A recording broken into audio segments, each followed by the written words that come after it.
Great 12ல ஃபிசிக்ஸில் எலக்ட்ரோஸ்டாட்டிக்ஸில் 20th problem பார்க்கலாம் இன்னைக்கு.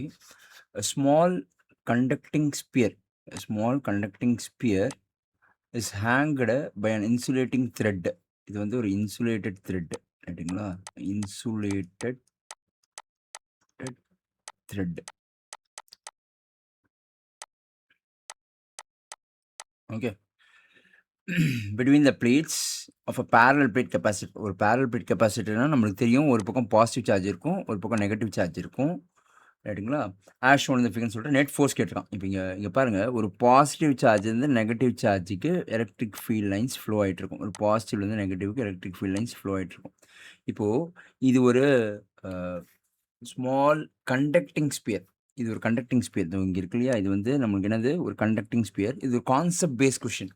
நல்ல கான்செப்ட் புரிஞ்சுன்னா ஈஸியாக எழுதலாம்.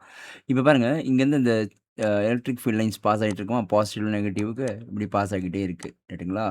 இப்போது இதில் என்ன சொல்கிறாங்க பாருங்கள், இந்த பக்கம்லாம் பாசிட்டிவ் இருக்கா? இந்த பக்கம்லாம் பாசிட்டிவ் இருக்குது. இந்த ஸ்பியரை பாருங்கள், இந்த ஸ்பியரில் இங்கெல்லாம் என்ன உருவாகும்? இன்டியூஸ் ஆகும், நெகட்டிவ் சார்ஜ் இன்டியூஸ் ஆகும். இங்கெல்லாம் negative charge induce ஆகும் because of the positive charge in the plate. Negative charge will be induced in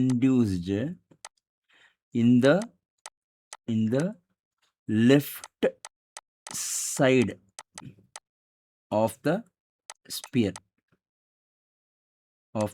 sphere due to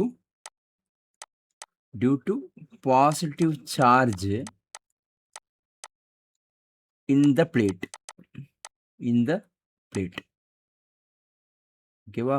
இந்த பிளேட் அப்படியே பாருங்க, இந்த பக்கம் வாங்க. அதாவது இதை நான் லெஃப்ட்னு சொல்கிறேன், லெஃப்ட் சைட் பார்க்க சொல்கிறேன். இதை ரைட்டுன்னு சொல்கிறேன் ரைட்டுங்களா? இப்போ ரைட் சைட் பாருங்கள், இங்கே நெகட்டிவ் சார்ஜ் இருக்குது அந்த பிளேட்ஸில். இங்கே நெகட்டிவ் சார்ஜ் இருக்கனால இங்கெல்லாம் என்ன உருவாகும்? பாசிட்டிவ் சார்ஜஸ் உருவாகும். இங்கெல்லாம் என்ன ஆகும்? பாசிட்டிவ் சார்ஜஸ் உருவாகும் சரிங்களா? பிகாஸ் ஆஃப், அதாவது இங்கே என்ன உருவாகுது? Positive charge will be induced in the right of the sphere, due to negative charge in the plate. பிளேட்டில் நெகட்டிவ் சார்ஜ் இருக்கனால அங்கே பாசிட்டிவ் சார்ஜ் இன்டியூஸ் ஆகும் அப்படின்னு சொல்லிடுறோம் ரைட்டுங்களா? இப்போது லெஃப்டில் இருக்கிற பிளேட்டில் எவ்வளோ பாசிட்டிவ் சார்ஜஸ் இருக்கோ, ரைட்டில் அவ்வளோ நெகட்டிவ் சார்ஜஸ் இருக்கும். இந்த சார்ஜஸ் வில் பி ஈக்குவல் ரைட்டுங்களா? அதே மாதிரி தான் ஸ்பியரோட லெஃப்டில் இன்டியூஸ் ஆகிற சார்ஜும் ரைட்டில் இன்டியூஸ் ஆகிற சார்ஜும் ஈக்குவலாக இருக்கும். the charges induced in the left of sphere will be equal to charges induced in the right of the sphere. அப்போ லெஃப்ட்ல ஸ்பியர், ரைட்ல சார்ஜ் ஈக்குவலாக இருக்குன்னா அப்போ நெட் சார்ஜ் என்னவா இருக்கும்? ஓகேங்களா? இப்போ plus q and minus q is equal to q net. இதில் என்னன்னா, they will be equal but they will be opposite.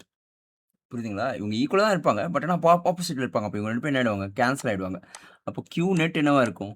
q net 0 இருக்கும். இதுதான் இங்கே முக்கியமான கான்செப்ட். இந்த q net 0 ஆகுன்றதை நீ நல்லா புரிஞ்சுக்கிட்ட அப்படின்னா it will be so easy for you. அப்போ q net 0. ஆனால் என்ன கண்டுபிடிச்சி சொல்லியிருக்கான்? ஃபோர்ஸ் கண்டுபிடிச்சி சொல்லியிருக்கான். ஃபோர்ஸுக்கு தான் நமக்கு ஃபார்முலா தெரியுமே, F is equal to electrostatic force is equal to E into q net. புரியுதுங்களா? ஈன்றது என்னது? எலக்ட்ரிக் ஃபீல்ட், லெஃப்ட்லேருந்து ரைட்டில் வர எலக்ட்ரிக் ஃபீல்ட், அது என்ன வேணால் இருக்கட்டும். ஆனால் q net என்னது இந்த கேஸில்? 0. அப்போது F என்னவா இருக்கும்? 0வாக இருக்கும். இதெல்லாம் ரொம்ப ஃபேமஸான கொஷின் MCQவில் ரைட்டுங்களா? ஃபோர்ஸ் 0வாக இருக்கும். ரொம்ப கான்செப்டுவலாக ஸ்ட்ரெங்தன் ஆகலாம் இந்த மாதிரி கொஷின்ஸ்லாம் நீங்கள் ஃபேஸ் பண்ணும்போது. அதுதான் ரொம்ப இம்பார்ட்டண்ட். ஓகேங்களா? தேங்க்யூ.